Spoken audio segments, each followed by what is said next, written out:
निरञ्जननानमय ते परमात्मने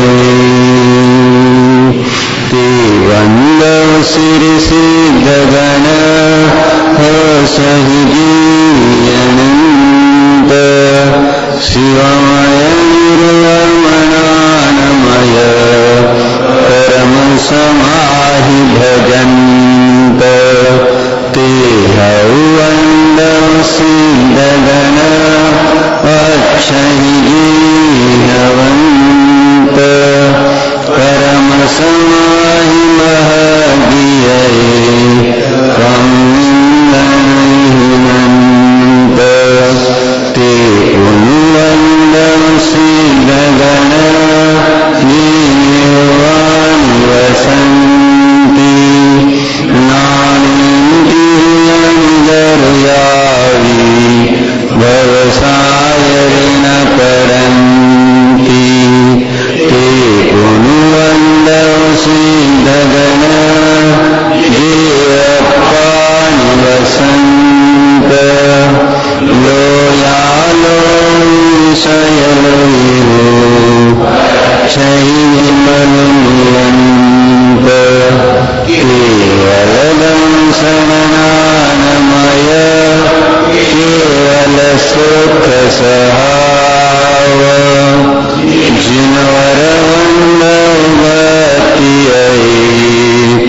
जेहि पयासिय भाव जे परमपुण्यन्ति मुनि परमसमाहि धरेणि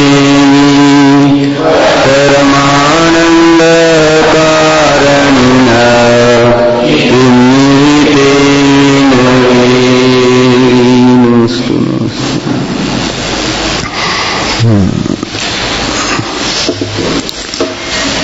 योगिंदु देवी रचित परमात्मा प्रकाश।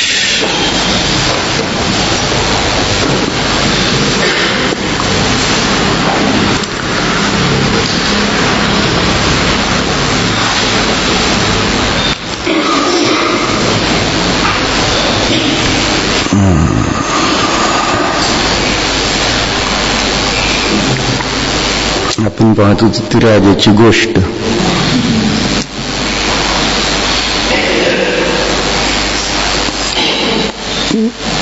ज्याला 3 मुलं आहेत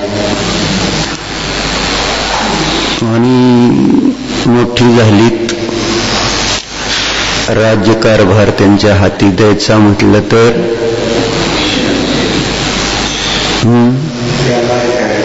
त्या योग्यतेची लायकीची का लायकीची म्हणून त्या योग्यतेचे आहेत का त्यांची परीक्षा, त्यांना थोडंसं संबोधन संस्कार करण्याच्या हेतूने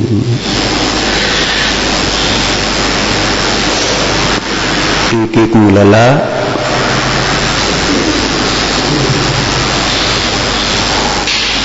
त्या झाडासंबंधी माहिती घ्यायला सांगितली होती। नासपतीचं झाड क्रमाने एक मुलाला पाठवलं होतं 4-4 महिन्यांनी, आणि मग वर्षानंतर सगळ्यांना एकत्र बोलवून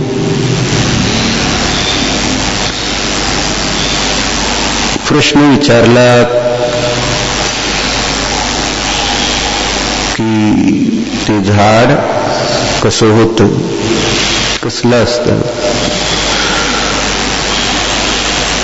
पहिल्याला आधी पाठवलं, त्याने सांगितलं की बाबा ते झाड वृक्ष आहे, त्याला पानं फळं फुलं असं काहीच नसतं। असं तो सांगतो तोपर्यंत जो दुसऱ्यांदा गेला होता, दुसऱ्याला जेव्हा पाठवलेलं, तर तो त्याची गोष्ट मध्येच तोडत म्हटला, असं नाही, ते झाड शुष्क नसतं, वृक्षा झाडाला भरपूर पानं फुलं असतात, परंतु फळं नसतात असं तो सांगतो. तोपर्यंत तिसरा म्हणाला की नाही, तुम्ही दोघं चुकीचं सांगता आहात. ते झाड पानं फळ फुलं सगळ्यांनी सहित असतं असं तिसरा सांगू लागला. तेव्हा तिघांचा वादविवाद चालू झाला.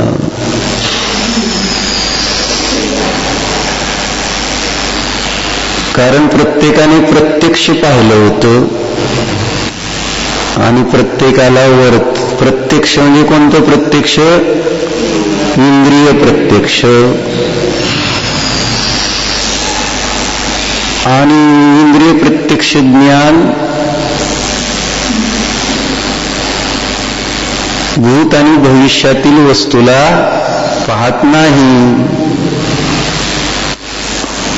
डोळे कान नाकाने आपण जी वस्तू बघतो त्याद्वारे वर्तमानामध्ये जशी वस्तू आहे तशीच तेवढीच जाणली जाते. त्याची ती स्थूल अवस्था जी काही असेल, वर्तमानातलंच तिघांनी बघितलं ना जाऊन झाड. ते जे ज्यावेळेस गेले त्यावेळेस त्यांना ते झाड डोळ्याने जसं दिसलं तसं त्यांनी मानलं, सांगितलं नाही. ही आमची अवस्था आहे.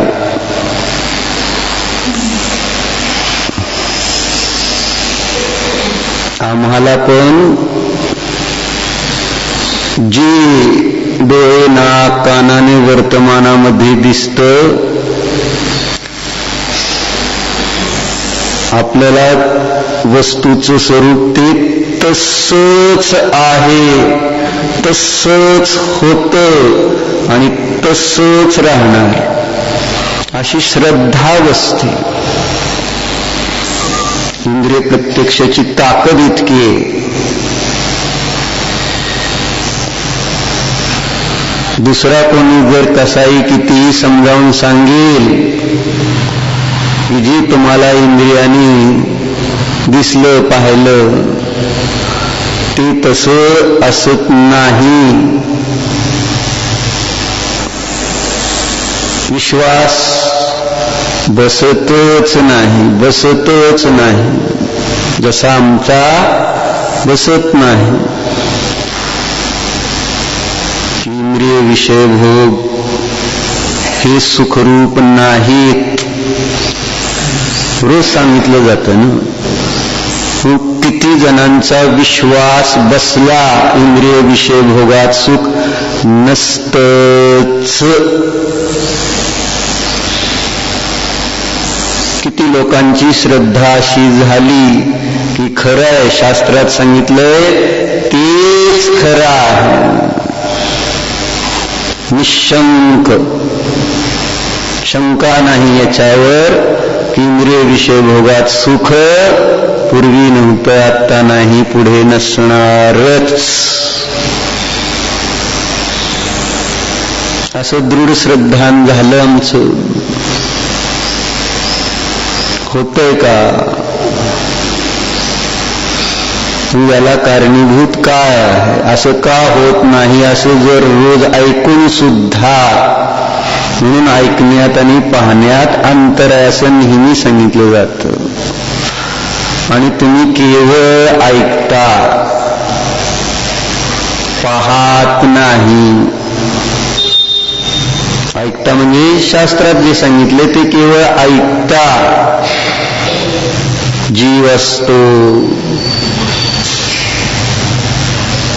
उद्गल धर्म अधर्म आकाश काल असतं, मोक्ष आश्रय बंध संवर निर्जरा ही तत्व असतात. पाहिली का कोणती?